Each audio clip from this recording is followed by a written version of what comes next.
guys, and welcome back to the studio sessions. My name is Brooke, and we talk about movies every week. Movies we love, movies we don't always love, why we love movies, and making movies.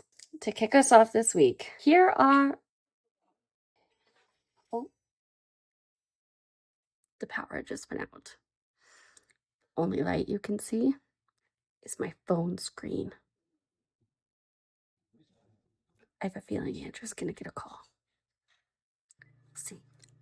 After that brief interruption, back to our regular programming. Here are some studio notes. First one, as a Swiftie, I'm very excited. Taylor Swift finally confirmed she has a song, a new original song on the Toy Story 5 soundtrack, which, yes, as a Swiftie, I'm very excited about. And supposedly it is going back to her country roots. And from the perspective or as a part of the storyline of Jessie. And there you go. So it is finally officially confirmed. It's been something people have been speculating about for weeks since that random countdown started. If you know, you know. And so that was officially confirmed. The second topic is Backrooms is #1 at the box office in North America, which is huge. It just goes along the same lines as Iron Lung, as Obsession, which when I first heard about Obsession, I didn't actually know was made by somebody that got their start on YouTube. So these indie, not franchise, not recognizable IP creator filmmakers are winning at the box office. It's crazy. It's really interesting, really, really cool, and awesome to see. So, if you've seen it, let me know your thoughts. And there you go. Another vote for YouTube. And #3, more for the book adaptation conversation. Anna Kendrick is directing her second film. She did the true crime one for Netflix a couple years ago now. And she is directing a Netflix adaptation of The Seven Husbands of Evelyn Hugo, which I've heard the name of the book. I've seen all the talk. I don't actually know that much about it. So let me know your thoughts. For the book adaptations, I am very excited for Anna Kendrick to be getting more director work. I do think she did a very good job with the woman on the show, the woman in the show. That sounds right, but I might be getting it wrong. I will put the actual title on the screen. Which was her true crime movie she did for Netflix based off of the dating game killer. So that was really interesting. And I think she did a very good job of it. She acted and directed in that, and I thought she did very well. So I'm excited to see more from her. Don't know too much about the book to know about the content, but yeah, there's that. And that is this week's studio notes.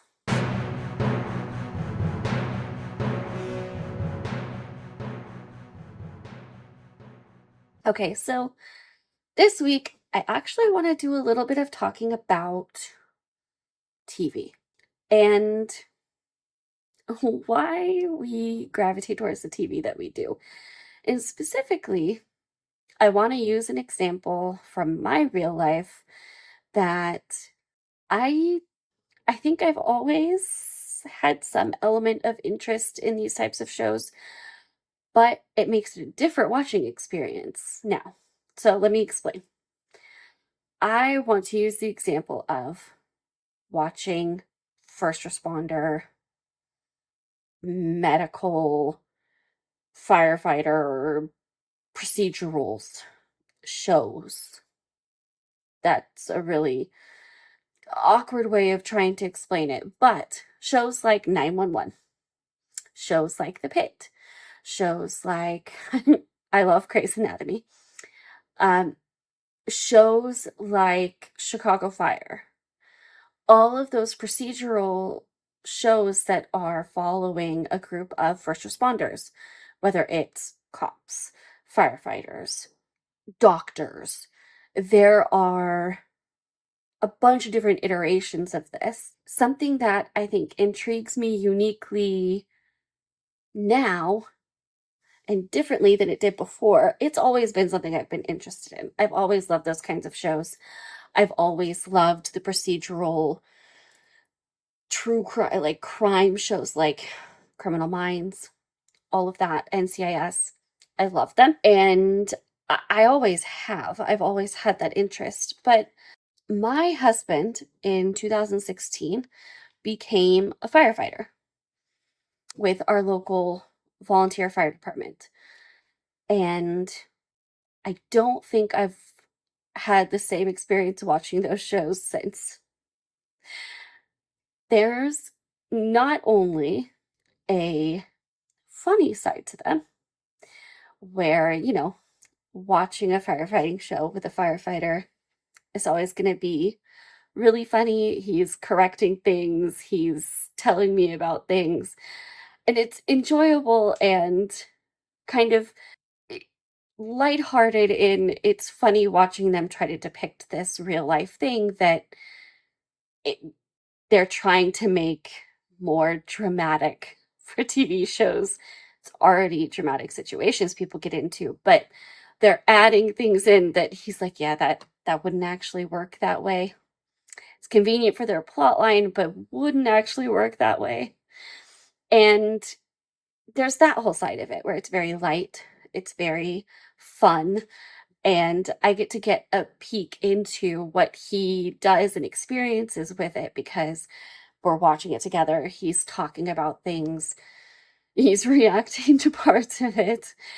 And so it's really fun in that way. But there's the other side to it where there's scenarios that I probably would not be prompted in my own mind to think about him being in that come up in the shows. That, there's real life dangers that he faces when he does this. And so there's that element of it too. I want to take just a second, not only to say thank you for hanging out with me for this episode, and I hope you are enjoying it so far, but also to share the exciting update that I am currently in development with my next film. And if you haven't seen my film Like a Butterfly, you can see it at the link in the description. And while this next film will not be a direct sequel to Like a Butterfly, it will be connected. So if you want to be caught up, if you want to see Like a Butterfly before more of this next film comes out, check the video description and you can follow the link to watch it on my website. Just in case you haven't seen it, here's a quick trailer.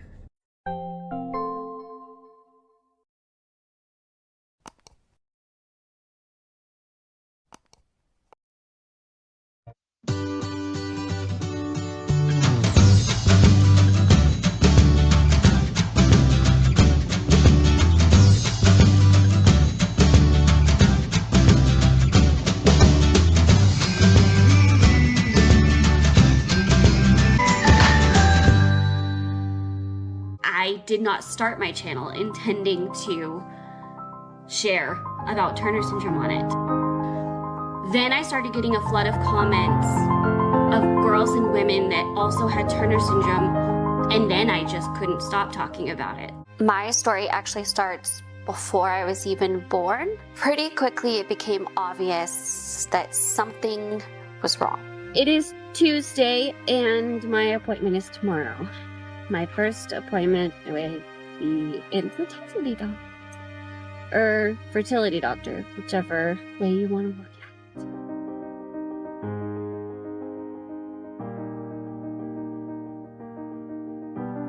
My name is Brooke, and I have Turner syndrome. I was diagnosed with Turner syndrome at about age 13. As far as symptoms or health complications, I'm very lucky. My Turner syndrome story started like when I was 5 years old. So I was 7, and I was diagnosed in Houston, Texas. I was diagnosed with Turner syndrome upon my birth in April of '94. I was diagnosed when I was 2.5 in June of 2002. I was diagnosed with mosaic Turners when I was 12.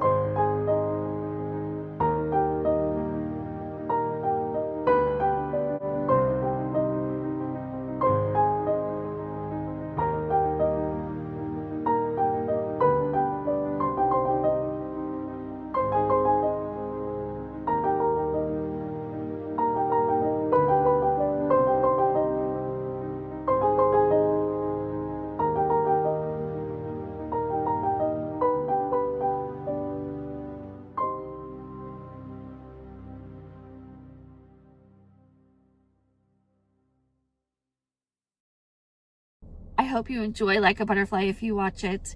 Let me know your thoughts once you do.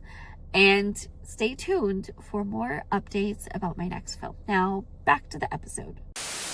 And part of what that makes me think about is how we use film and TV to process things. And that is one way for me that I have processed things as a firewife, where I kind of think through more the realities of the situation. When I'm watching it with him, I know he's safe. I don't have to worry about him in that second. And I get a little peek into it, and it's kind of a therapeutic avenue for that.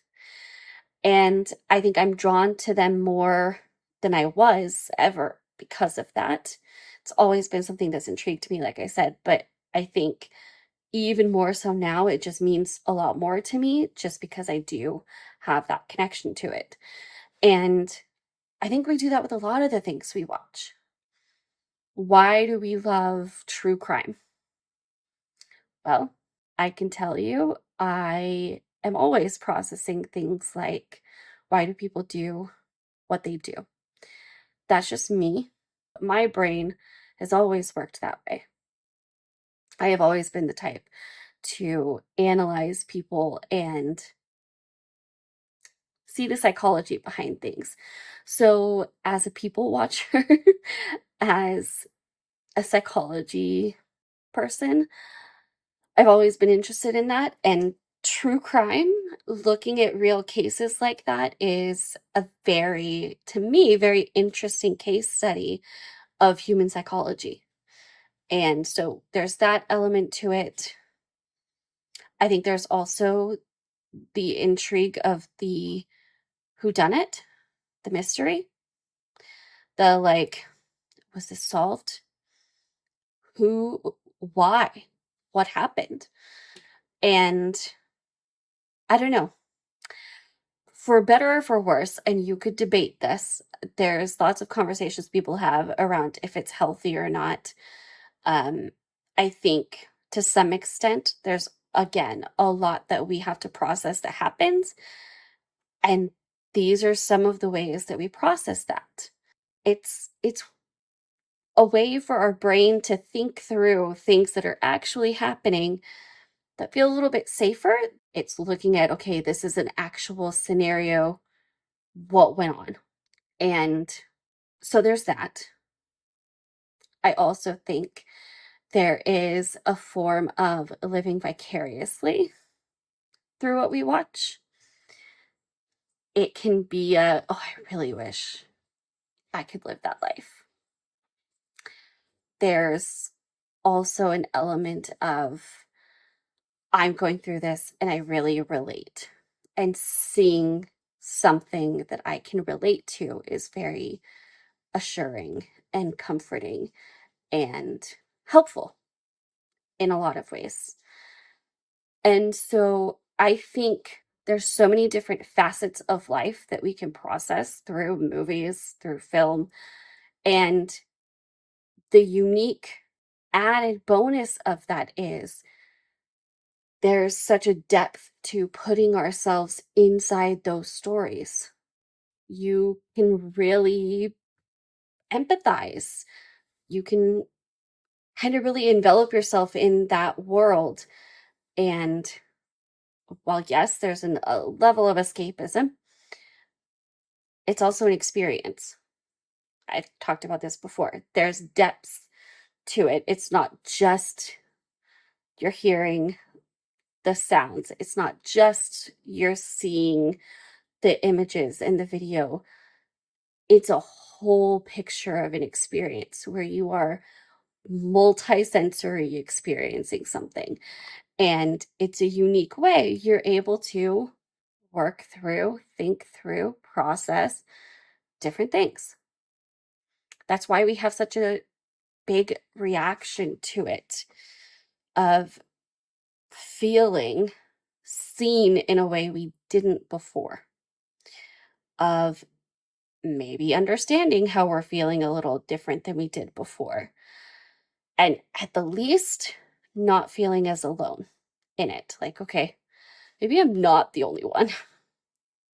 And this is something I've talked about a lot when it comes to my work with Turner syndrome, because one of the biggest things that I feel like makes a difference living life with Turner syndrome is having others that you can connect to in that way. Because Turner syndrome is so isolating. There's a lot of human experiences that are isolating.